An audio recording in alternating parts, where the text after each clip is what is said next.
Now I'm going to show you how to get into Google Classroom to find the assignment as a refresher.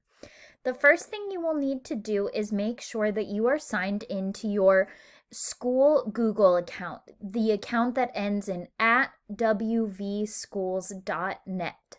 Right now, I'm signed into my personal account, so I will click the E and then switch to my school account.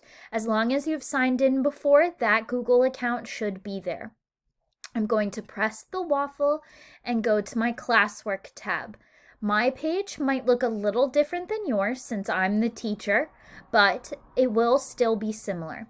So I'm going to click on English first period, go to the classwork tab, scroll down to where I assigned the eulogy for Proctor, and that's where you'll find everything you need in order to complete this assignment. You can locate a video of me explaining the requirements, the eulogy for Proctor guidelines, again the video is going over that, and then the Flipgrid, which all you need to do is press on this link and it takes you directly to the assignment. You will record yourself after you have finished writing your eulogy in class. So this is where you will record it.